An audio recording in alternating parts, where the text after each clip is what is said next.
उदय हुआ था। रोज की तरह वासंती हवा जीवन के कोलाहल का संदेश उस दिन भी दे रही थी कि अचानक एक आग भड़क उठी और कोलाहल करुणा में और भावना आक्रोश में परिवर्तित होते देर नहीं लगी। मैं उस देश की बात कर रही हूँ जहाँ यह हकीकत गुजरी है। मैं किसी सपने की बात नहीं कर रही। तर्क यह है कि प्रकाश की आप क्या व्याख्या करेंगे। यह अनुभव की वस्तु है। उसी तरीके से विश्व शांति और अहिंसा भी अनुभव की वस्तु है। जो उसे जीता है वह मनुष्य रहता है, नहीं तो अहिंसा को खोकर समूची मानवता ही डूब जाती है। ऐसे में अहिंसा से ही विश्व शांति संभव है।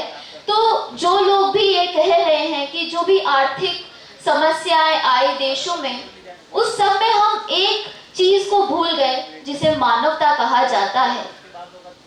आज हम देखते हैं कि सभी देशों में, हमारे देश में ही अगर आप कश्मीर की तकलीफ को ले लीजिए, तो क्या हम यहाँ बैठे इस एयर कंडीशनड हॉल में ये पहचान पाएंगे कि वहां के लोग किस तकलीफों से गुजर रहे हैं।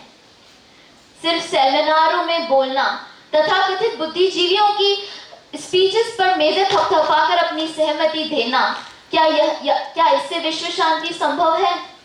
विश्व शांति तब संभव होगी, जैसा कि आप यहाँ सब एक बैनर देख रहे हैं, when the minds of our youth will be educated, we do not forget to educate their hearts. विश्व शांति के लिए एकमात्र समस्या का जो समाधान है वह है एजुकेशन, वह है बच्चों के दिल में मानवता की भावना को पैदा करना।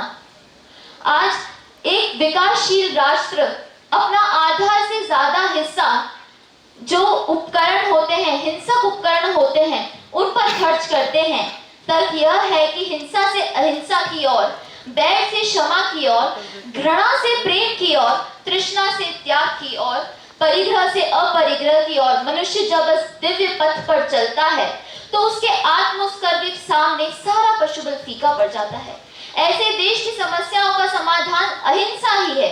तो कहना चाहूंगी सभी लोगों से, तुम हिंसा के विश्वास में मर जाओगे, विष पीने के अभ्यास में मर जाओगे, और बूंद को सागर से लड़ाने वालों स्वयं घुट घुट कर प्यास से मर जाओगे।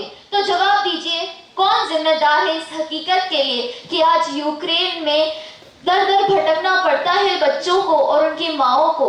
हम इंटरनेट पर ही छोटे छोटे इमेजेस देखते हैं जहां पर एक बच्चा रोता रोता बिलखता बिलखता चलकर जा रहा है।